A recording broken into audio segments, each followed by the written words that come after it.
Bismillahirrahmanirrahim. Assalamualaikum warahmatullahi wabarakatuh. Nama saya Vina Febrianti dengan NIM 201210008 dari kelas 1 PAIA akan mempraktikkan hukum bacaan tafkhim, tarkik, dan jawazul wajhain. Hukum bacaan tafkhim. Yang pertama ada huruf isti'la. Huruf isti'la dibaca tafkhim apabila yang pertama, huruf isti'la berharokat fathah dan sesudahnya berupa alif. Contohnya, toba. Yang kedua, jika huruf isti'la berharokat fathah dan sesudahnya bukan alif. Contohnya, doroba. Atau jika huruf isti'la mati dan sebelumnya berharokat fathah. Contohnya, mautla'i. Yang ketiga, jika huruf isti'la berharokat dhammah, contohnya duriba, tuba. Atau jika huruf isti'la mati dan huruf sebelumnya berharokat dhammah, contohnya wayut'imuna. Yang keempat, jika huruf isti'la berharokat kasroh, misalnya dukhilat. Atau jika huruf isti'la mati dan huruf sebelumnya berharokat kasroh. Contohnya ikhroji. Nah, yang kedua itu ada ro yang berada di awal atau tengah kata. Ro ini dibaca tafkhim apabila yang pertama jika ro berharokat fathah. Contohnya aro'aita. Yang kedua jika ro berharokat dhammah. Contohnya ruziku. Yang ketiga, jika ro mati terletak sesudah huruf yang berharokat fathah. Contohnya arsalna. Yang keempat, jika ada ro mati terletak sesudah huruf yang berharokat dhammah. Contohnya yurzaqun. Yang kelima, jika ada ro mati terletak sesudah huruf yang berharokat kasroh aridah. Misalnya irji'i. Yang keenam, jika ada ro mati terletak sesudah huruf berharokat kasroh, baik aridah maupun asliyah, yang berada di akhir kata sebelumnya. Contohnya inirtabtum. Yang ketujuh, jika ro mati berupa huruf yang berharokat kasroh asliyah dan sesudahnya berupa huruf isti'la yang tidak berharokat kasroh. Contohnya irtosin. Yang ketiga, ada ro berada di akhir kata.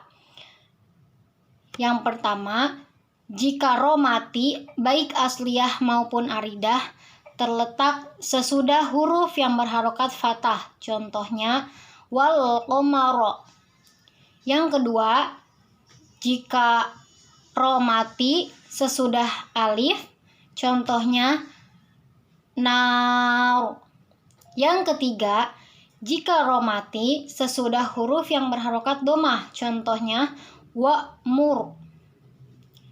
Yang keempat, jika ro mati sesudah wawu mati, contohnya fis sudur. Yang keempat, lam lafadz Allah atau lafadz jalalah. Lam lafadz jalalah dibaca tafkhim apabila yang pertama, jika lafadz Allah dibaca dari permulaan, contohnya Allahus Somad. Yang kedua, jika lafadz Allah didahului huruf yang berharokat fathah, contohnya huwallahu.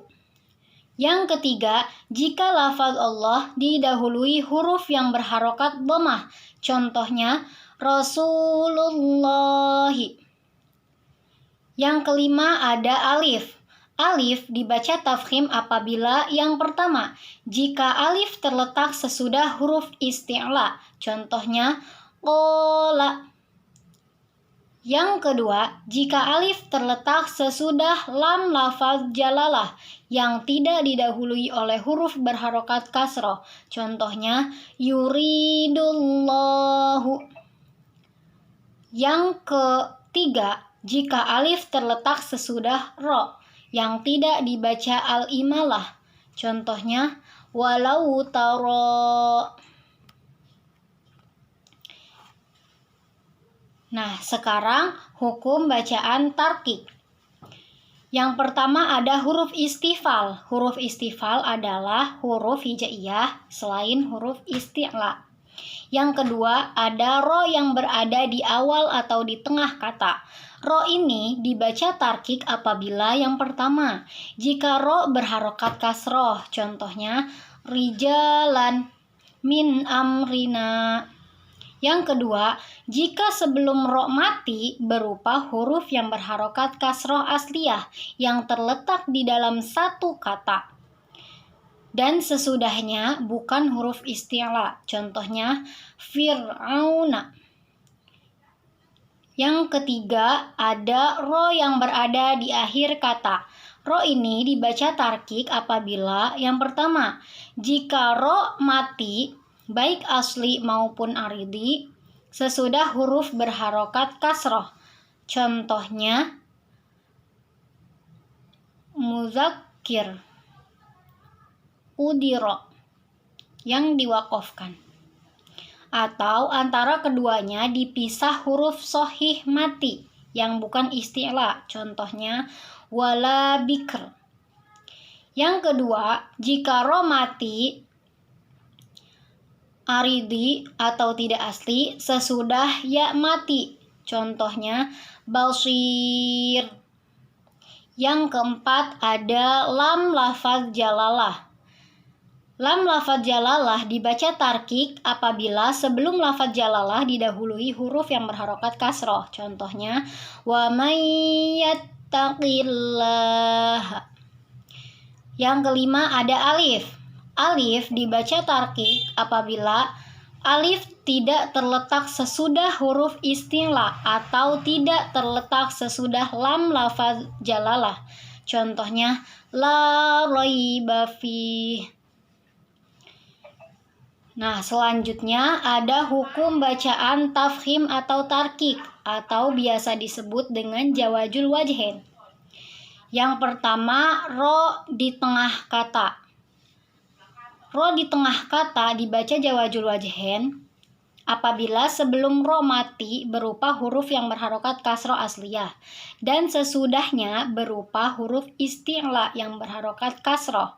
Contohnya, kullu firqin. Yang kedua, ro di akhir kata. Ro ini dibaca jawazul wajhain apabila akhir kata berupa ro mati tidak asli dan huruf sebelumnya berupa huruf yang berharokat kasroh namun dipisah oleh huruf isti'la yang mati. Contohnya, misro, ainul qitri.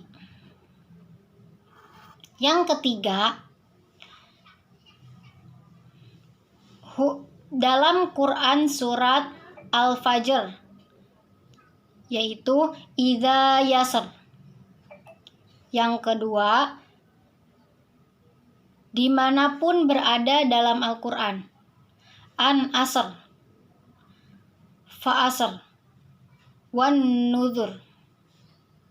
Itu ketika wakof pada lafadz-lafadz ini, ilatnya hakikat sesudah ro adalah berupa ya yang dibuang, yakni ya tidak ada rosem. Dalam ilmu qiraat disebut ya zaidah. Ya tadi contohnya idza yasr. Nah, mungkin itu saja dari saya. Kurang lebihnya mohon maaf. Wassalamualaikum warahmatullahi wabarakatuh.